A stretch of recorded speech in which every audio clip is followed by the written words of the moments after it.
Rodok sengit kali sing ngendang Jepang wau. Ngopo? Mas Pras. Heeh. Dolan teng Wonogiri karo adikku Hastu. Ora to Has. Iki fotone Mas Jajak ning kene sebagai opo? Lho iki kok gak paham to lho. Trah Wonogiri kuwi sing ulang aku lho. Kok gak paham saiki. Masa tak Mas? Lho. Wis rono iki. Lho, wis Has. Iki rek fotone Mas Jajak perlu dadi nang kene sebagai opo lho. Saiki gak paham. Keprundase. Trah Wonogiri iki sing ulang aku ya, Le. Piye to iki? Lah iya. Matur nuwun coba yang apa diaturke podang kuning sik. Oh, podang kuning. Sik podang kuning tak suwunke berkah karo tak suwunke supaya sing nyembang iki mau gawanku saka omah. Oh, nggih mawon. Genduk Mufidah Sofiana. Mufidah Sofiana.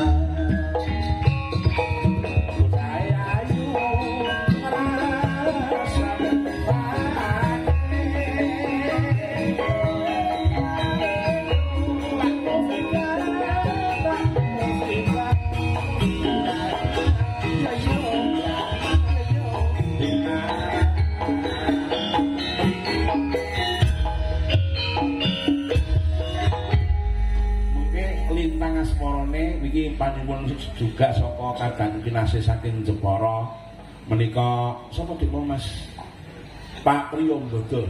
Oh nggih. Salam kenal dari saya Pak Priyambodo. Bintang Asmara sing nyuwun akeh biyanget iki sing disuwun niku Mbak Katin ya. Oh nggih. Nek khusus podang kuning iki mau tak jikoke bocah saka Tulungagung. Pak Tulungagung. Mbak Mufidah Sofiana. Ya. Yantone halus nggih. Wilujeng dalu nok saged kita pangan kula. Oh, saged. Nggih wilujeng dalu Mbak Yu. Paring asma Mbak sinten, wingking saking pundi? Iki isinan kok nggih Mas. Nun sewu ngambali atur. Derek kita pangan asmanipun sinten nok? Nggih. Kuwi budek ya kuwi ya. Wah, lha kita. Wah. Kuwi budek. Iku nang omahe pokoke kon numpang ngono ngono wis puteng dhewe iki. Oh, ngoten. Lah dhewe. Tak kira jaki kelencelokan ngono. Ora, pancen ngono kuwi cah kenang-kenang ngono kuwi kok. Oh, nggih, dereke mau derek. Nggih, menika podang kuning Mbak Mufidah. Nggih, podang kuning. Oh, lha iso nok. Sing nekoni wong ayu wis ngerti. Sugeng dalu Mbak Mufidah. Nggih, sugeng dalu Mbak Patin. Gimana kabarnya? Oh, baik sekali. Aduh, bagaimana? Sungguh baik sekali. Amazing. Mbak Mufidah kok mriki kalih sinten? Mriki kok kalih sinten? Aku. Numpak apa rene numpak apa? Karo sapa? Aku iki mau ki macake ning kono. Wis cepatne nggon transit ning kono, ya dadine yo ning kono. Pun madang dereng.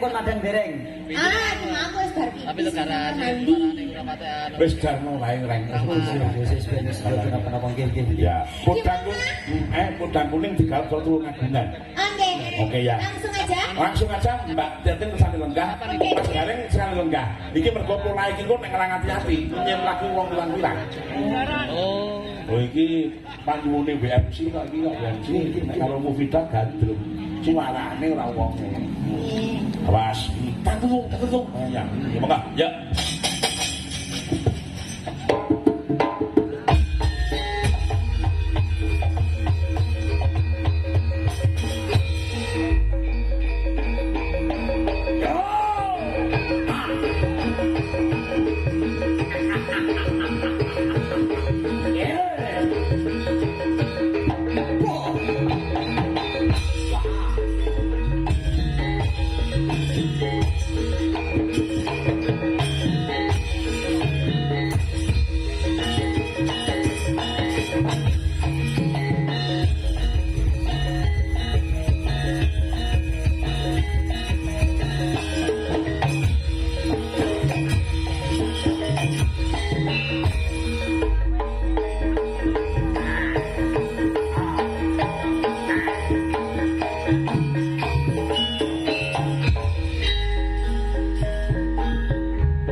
Kaperan. Isor dhuwur eran kabeh. Ora apa-apa. Ora mesti. Oh ngono. Piye Reng? Salut lho mo. Salute piye? Senadyan to nuwun sewu padatan nek anggone mbeksa ki energik suarane menggos-menggos. Heeh. Nek niki mboten kok mbeksane Durung duwe pacar terdasane ya dhek isih nom umume 24 taun. oh durung nanti diobok-obok bebek. Oh ya bener. Wis ngene no, welingku mung siji. Sementara ini nomor WA Panjak kanca-kanca pengrawit iki dihapus kabeh. Ben semangat kuliah ben nyambut gawe sing saged ya. Sing disimpen bocah kuwi jenengmu Pidaki nomere Panjak ki mung sing tuwa-tuwa tok. Oh ya bener nek kowe bener kena digo jalur utangan. Ha iya.